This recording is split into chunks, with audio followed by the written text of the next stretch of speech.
생존의 문제가 아니라 출구가 열릴 수 있다. 과연 이게 가능하냐?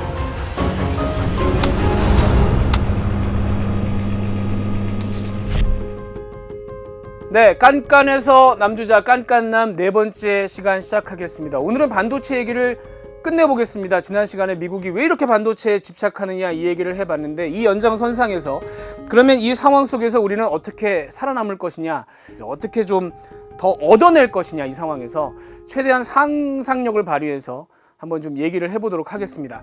자, 그러려면 그 전에 과연 상대방, 지금 키를 쥐고 있는 미국이 우리를 어떻게 생각을 하고 있느냐, 이 부분을 먼저 살펴봐야 될 텐데, 지난번에 얘기했던 이 책에 기반해서 좀 얘기를 해보도록 하죠. 이 책 제가 힌트를 드렸습니다만은 그렇게 별로 우리 무섭게 생각을 안 합니다. 왜냐하면 어차피 너네 시작부터 이 우리 기술 가져다가 한 거고, 너네가 일본 이기고 아는데 그거 어차피 우리가 다 사줘서 그런 거 아니냐. 너네 걸 공장 돌려서 물건 만드는 거 그런 건 너네가 하고, 우리는 이제 그 다음에 그걸로 소프트웨어, AI, 스타트업 이런 거에서 더 돈 많이 버는 부가가치를 하다 보니까 이제 너네가 그렇게 잘하게 된 건데, 근데 사실 너네 그 과정에서 좀 치팅하지 않았냐? 왜 치팅이냐? 정부가 투자 많이 하고, 이렇게 인재들도 정부가 키워주고, 외국 물건은 오히려 정부가 막아주고, 이렇게 하면서 결국은 좀 속이고 너네가 1등 된 거 아니냐. 한마디로 실력을 인정을 안 해줍니다, 미국 쪽에서는. 그런데 왜 갑자기 최근 들어서 그럼 생각이 좀 바뀌었냐. 한 5년 안쪽으로 보다 보니까 전 세계에서 그런 정밀, 초정밀 반도체를 만들 수 있는 나라가 이제 한국하고 대만하고 딱 2개밖에 없단 말이에요. 근데 이렇게 보니까 중국하고 너무 가까워요. 그리고 북한도 좀 거슬리고, 자칫하면은 여기에서 좀 문제가 생기면 우리가 초정밀 반도체 기술은 있지만 만들지 못할 것 같은데? 라는 생각을 하게 된 거예요. 그래서 이제 갖고 와봐. 이제 우리가 좀 필요해졌으니까 원래 우리 거잖아. 갖고 와봐. 이렇게 된 거예요, 현재 상황은. 근데 생각을 해보면, 물론 우리가 가진 거 없고 기술도 없고 할 때 슬쩍슬쩍 컨닝도 하고 베끼기도 하고 정부가 좀 돈도 없는 살림에 대주기도 하고 한 건 맞습니다. 맞는데 그러고 나서 전교 1등이 됐을 때는 그래도 우리도 뭔가 있었을 게 아니에요. 그냥 남들 거 베껴서 어떻게 전교 1등을 했겠어요. 근데 지금 미국이 사실은 그 부분을 상당히 좀 쉽게 보고 있어요. 이 양산 기술이라는 거에 굉장히 쉽게 보고 있는데, 이제 와서 이 부자 형이 야 이거 갖고 와봐. 야 우리가 원래 못해서 안 한 게 아니라 안 하다 보니까 못하게 된 거야. 이거 많이 들었던 얘기죠. 이 부자들 맨날 하는 얘기.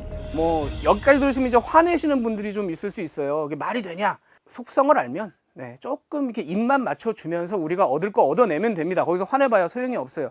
자, 그래서 지금부터는 조금 더 우리가 그럼 뭘 할 수 있느냐 생각을 해보도록 하죠.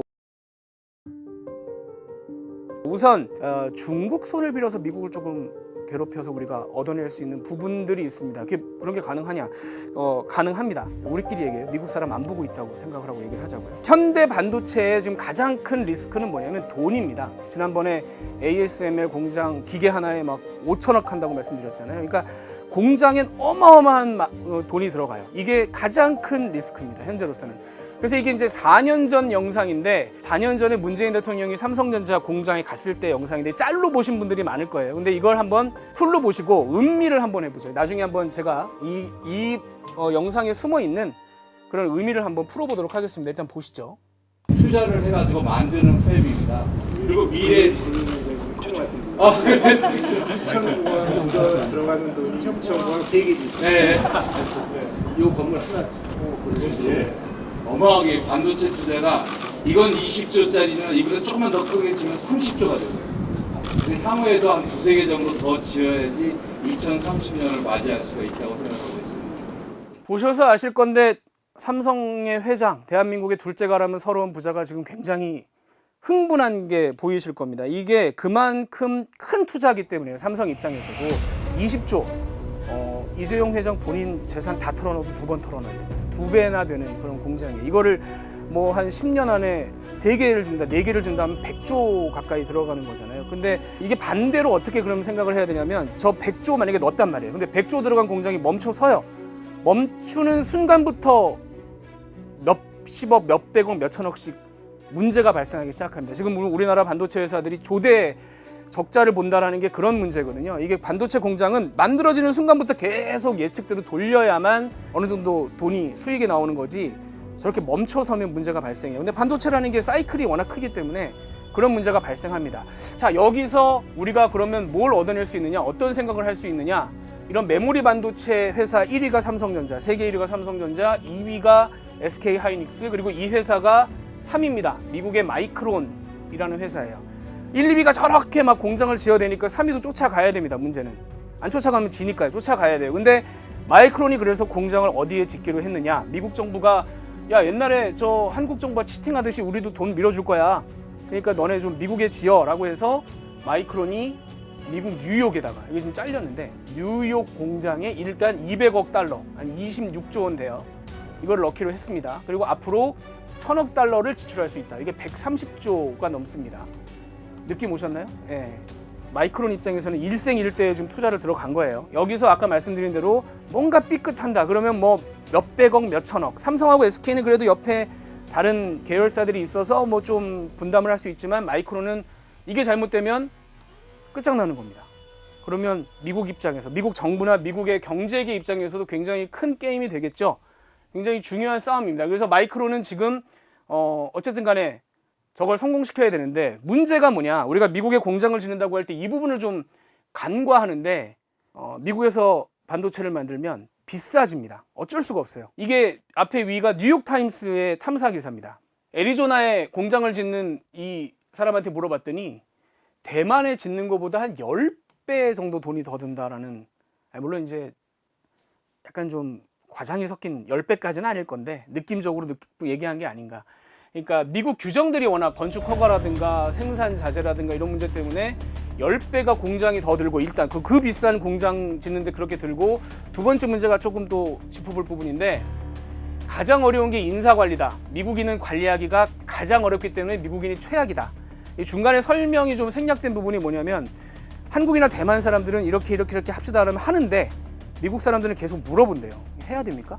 꼭 해야 됩니까? 물어보고 해야 된다고 말을 해도 안 한다는 거예요. 그래서 이런 부분 때문에, 사람 문제와 공장 문제 때문에, 이게 CNBC 기사인데 미국에서 칩을 만들면 스마트폰 값이 올라갈 거다.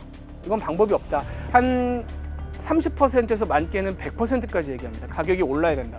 이게 무슨 얘기냐? 이런 절체절명의 투자를 한 마이크론이 미국에 그렇게 돈을 뿌려댔는데 제품이 나오기 시작할 때 과연 한국에서 만든 삼성과 SK 칩과 경쟁해서 가격, 성능은 물론이고 가격적으로도 이길 수 있겠느냐라는 미국 안에서도 약간의 회의론이 있어요. 근데 이걸 이렇게 왜 길게 얘기했느냐? 여기서 갑자기 중국이 튀어나옵니다. 중국이 가만히 보다가, 야, 너네만 우리 괴롭힐 수 있을 것 같아? 너네 이거 좀 약점이야. 너네 이거 되게 좀 뜨끔하지? 겁나지? 나 가만 안 있을 수 있어. 그래서 월스트리트저널이죠. 마이크론 마크가 떡하니 박혀 있고 안 살 수 있다라는 얘기를 합니다. 마이크론 반도체를 중국이 안 살 수 있다. 미국 입장에서 진짜 눈 돌아갈 얘기예요. 왜냐면 미국의 지금 최대 반도체 회사고 정말 믿는 구석인데, 중국이 만약에 마이크론 반도체를 사지 않는다. 이게 이제 지난 4분기 세계 메모리 반도체 점유율인데, 삼성이 45% 1위, SK가 27.7% 2위, 마이크론이 23%입니다. 이 중에 중국에 가는 게 한 요 정도 돼요. 4분의 1이 중국으로 갑니다. 전체 세계 시장으로 치면 6% 정도 돼요. 그런데 이게 6%에 그치는 게 아니라, 만약에 이게 빠져버린다, 그러면 마이크론은 정말로 흔들릴 겁니다. 천문학적인 적자가 나기 시작할 거예요. 그러면 미국의 최대 반도체 회사, 물론 인텔이 있습니다만 메모리 쪽의 최대 반도체 회사가 순간 존폐의 위기에 몰릴 수가 있는 겁니다. 그래서 이 기사가 등장하는 거예요. 미국 정부가 한국에 만약에 중국이 마이크론을 막더라도 너네가 채워넣지 마라. 삼성이나 SK가 안 팔아줬으면 좋겠다. 마이크론을 한마디로 살려줬으면 좋겠다라는 얘기를 미국이 우리한테 하는 거죠. 근데 냉정하게 생각해 보자고요. 우리가 미국과 안보 동맹이긴 합니다만은 경제 공동체는 아니잖아요. 중국이 이렇게 마이크론을 만약에 톡 때리면 솔직하게 말하면 땡큐인 구석이 있습니다. 그런 점에서 아까 다시 그 점유율을 보자면 한 요 정도, 만약에 우리가 늘어난다. 지금 한 70% 넘어가는데 그러면 80까지 가겠죠. 만약에 이게 차츰 더 안 좋아지면 가정입니다. 여기까지 간다. 생각만 해도 한국인 입장에서는 좋아집니다. 사실은 전 세계 메모리 반도체를 다 가질 수 있다라고 한다면 우리의 입장은, 위치는 상당히 높아질 수밖에 없겠죠. 과연 이게 가능하냐? 지금까지 미국과 중국이 하고 있는 걸 보면 꼭 불가능하지만도 않다라고 얘기를 할 수 있겠습니다. 자, 그런데 그러면 이건 약간 우리가 중국의 손을 비는 거잖아요. 근데 반대도 해야 됩니다. 미국 손을 빌어서 중국도 좀 떼찌를 해줘야 됩니다. 자, 근데 여기서 이제 지금부터는 과연 이런 미국이 하고 있는 제재에 따라서 중국은 어떤 생각을 하고 있느냐를 좀 따져볼 필요가 있습니다. 지난번에 말씀드린 대로 중국의 이제 최첨단 반도체는 개발이 사실상 힘들어요. 다 막혀 있습니다. 그렇다면 중국은 그 이하, 예를 들면 뭐 조금 중규모 그런 아주 첨단이 아닌 부분까지는 뭐 기술이나 사람이나 기계나 갖고 있기 때문에 최대한 그걸로 어떻게 해볼 생각일 거예요. 그걸로 최대한 불려보자. 기술을 불려보자, 쫓아가보자 이런 생각일 거예요. 자, 지난번에 제블린 말씀드렸습니다만은 여기 이제 미국 반도체 군사 기술이 다 들어있다. 사실 이 무기 30년 전에 개발한 거거든요. 여기에 아주 최첨단 반도체가 들어있지는 않습니다. 중국의 기술로도 이거 쫓아가는 거 뭐 몇 년 안에 할 수 있을 거예요. 지금도 할 수 있을 수도 있고. 그렇다면은 중국 입장에서는 최대한 그렇게 뭐 미국이 한 1억짜리 미사일을 만든다, 최첨단 막 정교한 미사일을 만든다고 하면 그래 뭐 우리가 당장 그건 개발 못 하겠지만 그럼 뭐 1000만 원짜리 10개를 깔면 되지 라는 생각으로 접근할 수가 있을 겁니다. 이렇게 된다면 결과적으로는 중국이 중규모, 그러니까 그런 어떤 최첨단이 아닌 반도체에서는 최대한 중국의 힘을 키워간다는 건데 이게 우리한테는 또 의미하는 바가 있죠. 우리가 최첨단 반도체, EUV를 활용한 아주 뭐 메모리 반도체 중에 잘 나가는 거는 중국에 얼마든지 앞으로도 팔 수 있겠지만 그 밑에 부분에 있어서는 중국에게 잠식을 당할 가능성이 크다. 중국이 중국 걸 쓰다 보니까. 이게 미국 반도체 협회가 예측을 한 건데 전 세계적으로 반도체 시장을 몇 %씩 먹을 거냐. 여기가 중국입니다. 2020년에 15% 정도였는데 24까지 갈 거다. 2030년에. 그리고 이게 시간이 가면 갈수록 이렇게 더 커지겠죠? 그럼 나머지 나라들은 조금씩 더 쪼그라들고요. 이게 한국인데 21에서 19로 이미 내려갈 걸로 예측이 돼 있습니다만은 이게 더 가면 갈수록 좁혀질 거란 말이에요. 그럼 우리의 전략은 중국이 뭐 이렇게 유지를 해도 좋고요.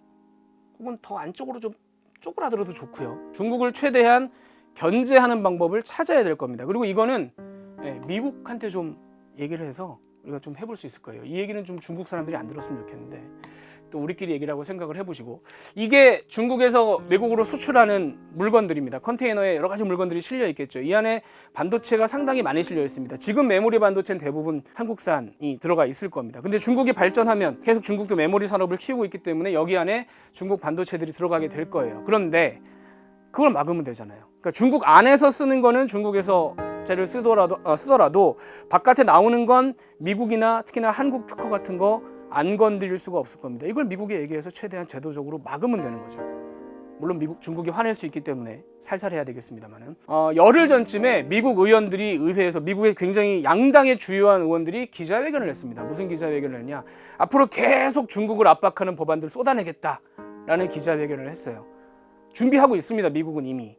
뭐 방법이 뭐가 됐느냐? 오히려 그걸 더 좀 필요로 할 거예요. 조언을. 그럼 여기다가 슬쩍 가서 자, 지금 미국 특허를 중국 애들이 쓸 것 같은데 그거 지키는 게 미국도 좋은 길입니다라고.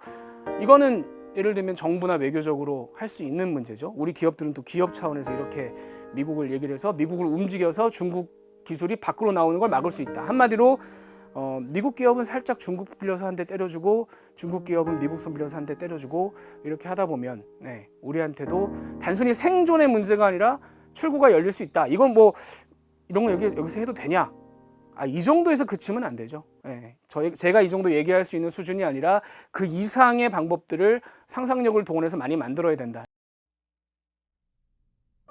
그런데 전제 조건이 하나 있습니다. 뭐 기술적으로 더 발전해야 된다는 얘기는 뭐 제가 드려봐야 소용없는 얘기니까 삼성과 SK가 본진은 한국에 계속 둬야 됩니다. 지금 있는 이런 공장들을 계속 한국에서 키워야 돼요. 이게 왜 그러냐면 대만을 지금 미국이 지키려고 하는 게 TSMC라는 회사의 존재 때문이듯이 상당 부분 만약에 우리 반도체에 미국이 앞으로 발전을 기댈 수밖에 없다면 한국을 지켜야 될 이유가 더 하나 늘어납니다. 그러니까 국가 안보에도 도움이 되는 문제예요. 그런 점에서는 지금 미국, 중국, 일본, 대만 국가 돈을 퍼부어가지고 반도체 개발을 하고 있습니다. 국가 대 국가의 경쟁이 되고 있는데 물론 국내 여론이나 여러 가지 영향 때문에 우리가 반도체 회사에 직접적으로 뭐 돈을 쥐어주거나 할 수는 없다고 하더라도 예를 들면 인허가라든가 인재를 키워내는 문제라든가 우리가 전략적으로 국가적으로 해야 될 문제들이 산적해 있습니다. 그런 점에서는 정부, 기업, 정치권, 학계까지 모두 모여서 좀 그랜드한 전략을 확실하게 좀 세울 때가 됐다. 그리고 그걸 우리 입장으로서 상당히 지키고 잘 보안도 좀 지켜야 되겠다. 얼마 전에 미국이 뭐 우리나라 도청했다, 뭐 이런 안 했다, 뭐 이런 얘기가 있습니다만 사실 안보 문제는 미국과 어차피 함께 가기 때문에 뭐 어느 정도 미국이 가져가도 된다고 친다고 하더라도 이런 문제들, 우리 경제 안보, 경제 보안 문제는 뺏기면 안 됩니다. 우리의 입장이 있고 우리의 이익이 있는 거기 때문에 그런 점에서 반도체 문제는 지금 국가 대 국가의 굉장히 치열한 경쟁으로 들어갔기 때문에 조금 더 우리도 그랜드한 전략을 가지고 좀 추진을 해야 될 필요가 있다. 예. 돈은 미국보다 적고 사람은 중국보다 적습니다. 근데 언제 우리가 그런 걸로 승부해서 살아왔나요? 머리, 네, 노력, 고민 이걸로 살아왔으니까 이번에 정말로 그럴 시기가 됐습니다. 예, 반도체 문제 고민을 하고 걱정만 할 게 아니라 조금 더 창조적으로 창의적으로 생각을 해보자는 뜻에서 깐깐남 이번에 반도체 얘기를 하러 봤습니다. 자, 그리고 다음번에는 깐깐남 1편부터 4편까지 여러분들이 써주신 댓글들을 가지고 좀 얘기를 해보려고 합니다. 제가 좀 빠르게 진행을 하다 보니까 중간중간 넘어간 분들이 있는데 이런 걸 채워 넣어주신 분들도 있고 이런 건 좀 궁금하다 이렇게 댓글 남겨주신 분들도 있는데 주말 사이 뭐 될 때까지 또 더 많은 댓글 남겨주시면 거기에 대해서 얘기 나눠보도록 하겠습니다. 함께 이렇게 고민하고 생각할 수 있는 계기가 더 됐으면 좋겠습니다. 자, 지금까지 깐깐남 시청해주신 여러분 감사합니다.